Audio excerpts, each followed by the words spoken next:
For Australian wildlife, it's a catastrophic time of year. These are animals that are on the move. They're looking for a mate, they're looking for new territory, and they end up inevitably coming into conflict with man-made problems.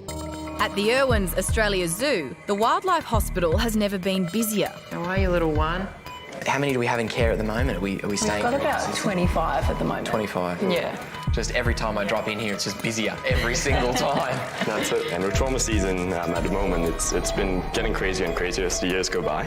The trauma season runs from September right through summer. But as the planet warms, animals are changing their behaviours. The danger period is starting earlier and lasting longer.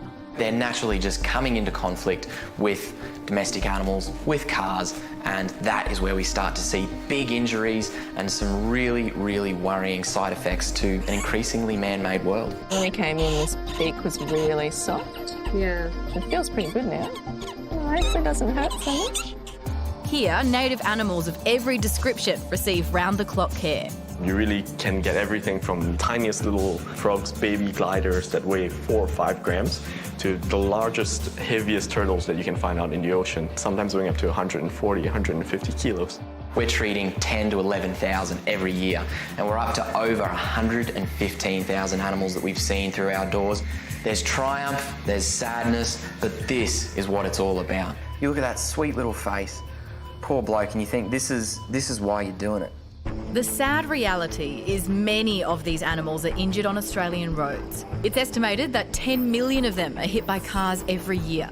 In severe cases, you can expect severe trauma, much the same way you would expect if a human had suffered the same sort of injury. You may see a dead koala on the side of the road, but there could be a little Joey in that pouch that's been protected from the impact, and you can give him a second chance.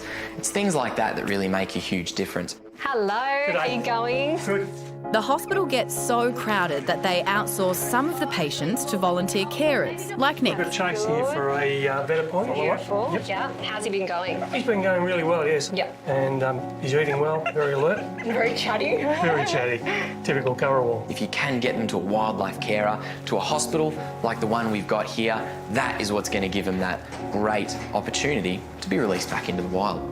Robert is convinced we all have a role to play in protecting our native wildlife. We're heading towards a very uncertain future, and if we don't change our actions right now, it's going to be very, very bleak. But if we think about conserving what we have left, there is definitely hope. There's lives being saved every second of every day, and even in the face of seemingly insurmountable challenge, we can band together and we can make a difference. Reflecting on trauma season, that really is what is happening and more frequently to our animals. I have to say, when Robert, he's talking about the koala and said, look at that little sweet little face, and all I can think about is that koala as it's walking through the bushfire zone in Black Summer. Or recently at the floods in Echuca, there were kangaroos just watching as the river just raced by, and they're just getting ever closer and ever closer to the road, because that's the only landscape that they have now as well. In addition to the trauma of their habitat being Exactly. But everywhere that is happening, there are really passionate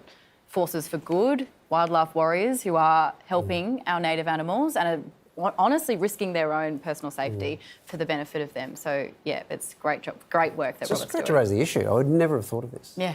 It's incredible. For information on emergency wildlife services for each state and territory, head to our links page, you'll find them there.